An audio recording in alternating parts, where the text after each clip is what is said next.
mo kí wa wípé a kú dédé àsìkò yìí o, a kú àfi ọmọnìyàn ṣe ní agbára lọ́wọ́ Ọlọ́run. Gbogbo tẹ́ ń lé tẹ́ ń lákàkà sí yóò tó yín lọ́wọ́ o. Pẹ̀lú ògo Ọlọ́run tó bá tó yín lọ́wọ́, àrùn àìsàn àárẹ̀ ẹ̀ ní fi jẹ́ o.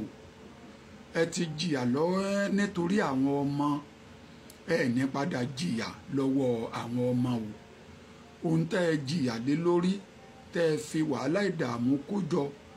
kò ní padà dógun sínú ayé yín o. Ohun tí mú pé kéèyàn kọ́rọ̀ jọ kọ́kọ́ lájọ kó tó máa padà gbára pé kán bò ń tà á kálàáfíà kọba àdédé fóun, kò ní ṣẹlẹ̀ sẹ́ni kọ̀ọ̀kan yín o. Èmi ọ̀rẹ́ yín, àbúrò yín, atọ́kùn ìrìwúrọ̀ ní God's Administration tá a mọ̀ sí God Organization Spiritual Healing Research Evangelist Ministry tí mo pè ní ìrì òwúrọ̀. Èmi Amusa Jafani Matthew, èmi náà ni o. Mo fẹ́ fi kinní yìí fún wa bó bá wù wá láti ṣe, bí ọba lòdì sẹ́sìn rẹ tó pé dandan gbọ̀n àdúrà ní àgbàkú. Ẹni tó bá ní àìsàn àrùn rọpárọsẹ̀ ò ní o yóò lọ rí èlò ẹwà fún un. Pẹ̀lú ògo lọ́dọ̀ Ọlọ́run yóò ní ìgbádùn. In tó wo ti ṣe àrùn rọpárọsẹ̀ sàn ó pọ̀. Àwọn míì mọ̀ tó bí oríṣi mẹ́wàá, àwọn míì oríṣi méje, àwọn míì mọ̀ jù bẹ́ẹ̀ lọ. Lẹ́yà ìlú kọ̀ọ̀kan, ìpínlẹ̀ kọ̀ọ̀kan, orílẹ̀-èdè kọ̀ọ̀kan, ó ní bí wọ́n ṣe lo nǹkan láti fi ṣe ìwòsàn ètí ṣe rọpárọsẹ̀. Bẹ́ẹ̀ abárẹ́ ń tọ́ bá ní rọpárọsẹ̀, bóyá ó ti fẹ́ lọ láhán àbò lọ láhán, tí ó bá ti mú ìtọ̀ rẹ̀, mo kí kú oríire, ó ṣeéṣe kó sì rí ìwòsàn. Àmọ́ ìtọ̀ èèyàn á máa fi dènà àrùn rọpárọsẹ̀, kọ́ mọ́ ṣe o, kọ́ mọ́ bá a mú. Ìtọ̀ béèyàn bá ìtí ìṣubú tó bá lè mọ jímọ̀ ìtọ̀ ara rẹ̀ ní ìdájí níbi ọjọ́ mẹ́fà láì tí sọ̀rọ̀ tẹ́nì kankan, tọ́lọ̀ wá èso wéré ń jẹ́jẹ́ tá a mọ̀ sí èso ojú ológbò, tó bá mú ètí ṣe ẹyọ 16 mẹ́rìndínlógún tí bá ń gbé mi ń dájí tó ń fi ìtọ̀ ara rẹ̀ lò ó. Pẹ̀lú ògo lọ́dọ̀ Ọlọ́run, ìyẹn tí jẹ́ rọpárọsẹ̀ yóò jìnnà sí i. Ìbáàṣe ẹ̀kan lóṣù ló bá lè máa lò ó, ìyẹn tí jẹ́ rọpárọsẹ̀ yóò jìnnà sí i. Kódà bí wọ́n fi ṣàṣẹ ti irú ẹni bẹ́ẹ̀ lágbára lọ́wọ́ Ọlọ́run kò ní bá ènìyàn jà. Ẹ̀yin tí ẹ bá ti wá ní pẹ̀lú àṣẹ ọba tó dá ìwé àtegbò tó sì gbọ̀n pé àdúrà náà ń bẹ, kó tó ní kélísà lọ fi iyọ̀ lọ ṣe ìwòsàn omi ní odò Mara, yóò ṣe ìwòsàn fún ìwọ náà o. Ẹ̀yin tẹ́ ẹ bá mọ̀, ẹ lè sọ fáwọn ọdẹ tàbí àwọn àgbẹ̀ tí wọ́n bá mọ igi kí tá à ń pè ní ìṣín, ewé rẹ̀ ẹ̀wà, èpo rẹ̀ ẹ̀wà, egbò rẹ̀ ẹ̀wà, ìdọ̀tí ara rẹ̀ ẹ̀gbọ̀n dànù ẹgé kéékèèké. Ẹ̀wà egbò igi kan tá à ń pè ní awogbaàrùn àti gbogbo ìṣe ẹ̀wà bí oníbi 1,000 naira ó ti tó. Ìdọ̀tí ara rẹ̀ ẹ̀gbọ̀n dànù ṣẹ̀gbọ́n bẹ́ẹ̀ yẹn. Egbò àìdán tọrọ níwọ̀nba ẹ̀gbọ̀n ìdọ̀tí ara rẹ̀ náà nù, ẹgé òun náà kéékèèké. Ẹ̀wọ̀n á lọ ra pàǹdọ̀rọ̀ ní ńlá tó bá tóbi tó báyìí ní ńlá méjì, ẹ̀rà méjì, ẹgé kéékèèké, ẹ kó sínú bọ́kẹ́ẹ̀tì bíi 10 litre. Ẹ̀gbọ́n bẹ́ẹ̀ yẹn ẹ gbé kalẹ̀, ẹ má gbé kalẹ̀ lẹ́wà tí fẹ́ mọ̀ ṣe, ẹ kó kíní sínú ike 10 litre tó lọ́mọ rí. Ẹ wá pọnmilé lórí kómi yẹn kó mú dáadáa, ẹ rẹ́ síbẹ̀ fún bí ọjọ́ bíi 7, kó wà mẹ́fọ̀jọ́ 8, ọjọ́ 9 ló tó pọ́jọ́ 7. Tẹ́ ẹ bá rẹ̀ nǹkan fún ọjọ́ 9, ọjọ́ 10 ló tó pé ọjọ́ 9. Ṣẹ̀gbọ́n bẹ́ẹ̀ tẹ́ ẹ bá ti rẹ́ fún bí ọjọ́ bíi 10 tó pọ́jọ́ 9, omi yìí ẹ máa bù. Amẹ́ríkà ti ní èlùbọ́ ọ̀ṣù gidi nílé o, èlùbọ́ ọ̀ṣù gidi. Ẹ̀gbọ́n bẹ́ẹ̀ yẹn omi yìí níwọ̀nba tẹ́ni bá lè fi tẹ́lẹ̀ fi ra mọ́lá tẹ́ni yẹn lè jẹ tán. Ẹ̀gbọ́n bẹ́ẹ̀ yẹn ìníkà ẹ fi gbé ka orí iná, ẹ fi ro àmọ́lá iṣu fún ẹni yẹn. Ọbẹ̀ gbúre òníkà ẹ sè fún ọbẹ̀ gbúre tẹ́ ẹ tú tégbòtégbò tẹ́ ẹ fọ yẹ̀pẹ̀ díẹ̀ nù, òníkà ẹ fi sí ọbẹ̀ fún. Ẹ má sì lo òróró, epo níkà ẹ lò ká ẹ fi ṣe ọbẹ̀ sí fún. Ẹ̀gbọ́n bẹ́ẹ̀ yẹn ẹ má jẹ́ kó jẹ ẹran màálù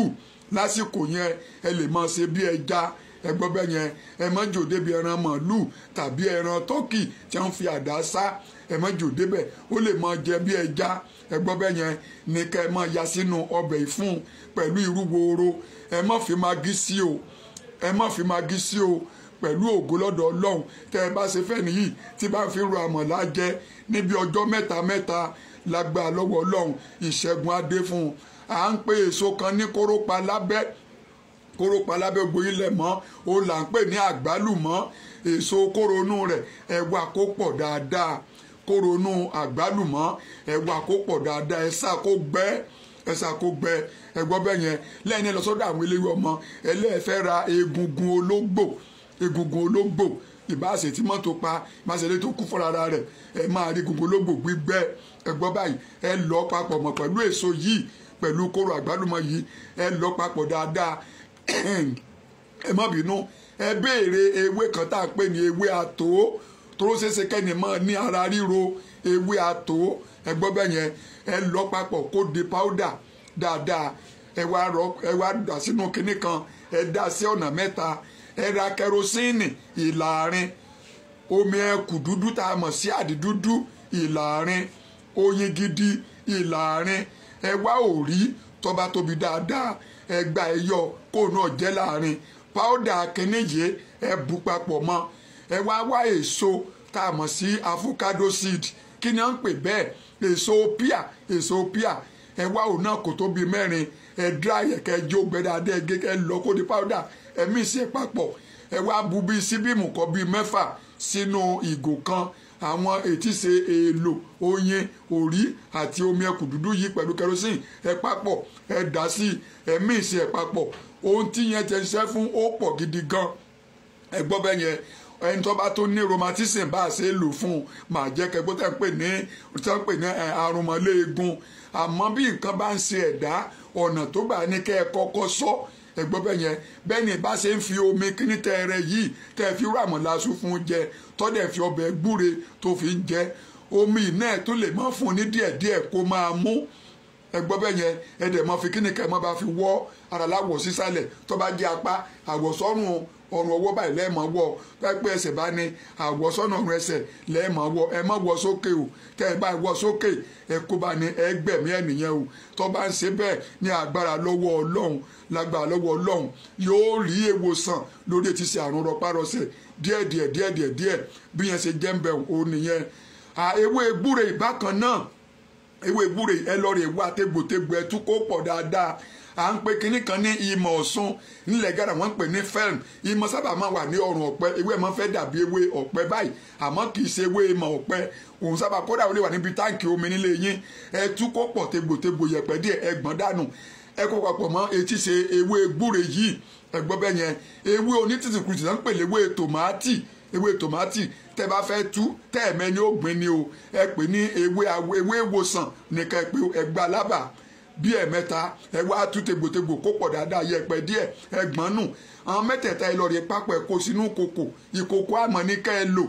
torí àwọn ìkòkò nínú ìjọba tó ń lò òun náà tó léwu ẹ pọnmi sí ẹ sè é kó jiná dáadáa kẹ́ni ẹ máa mú lóòrèkóòrè kódà ó lè máa bùkọ́ máa fi wọ́ ara wálẹ̀ lágbà lọ́wọ́ ọlọ́run àrùn rọpárọsẹ̀ yóò jìnnà sí ní ètò kùnú ayé yín àrùn àìsàn rẹ̀ ẹ̀ ní fi lò ó lórúkọ Jésù Kristi Olúwa wa ẹ lọ gbìyànjú ẹ ẹgbọ́n báyìí bá ní àrùn rọpárọsẹ̀ bóyá ó ti lọ láhán ẹ lọ gbìyànjú ẹ ipa kejì ń bọ̀ tí wọn ó jẹ́ kẹ́ ẹ gbọ́ lágbà lọ́wọ́ ọlọ́run àlàáfíà Olódùmarè kò ní fi yín sílẹ̀ o àlàáfíà Olódùmarè yóò máa bá wo yín gbé o ilé yín kò ní dàrú tẹ́ ẹ fi oògùn àti wàhálà kójọ ẹni padà fi wá àìsàn o bí ó ti jẹ́ nìyẹn o látọ̀dọ̀ èmi ti sọ ọmọ yín àbúrò yín àtọ́kùnrin òwúrọ̀ God's administration Amusa Jafani Matthew ire ni o.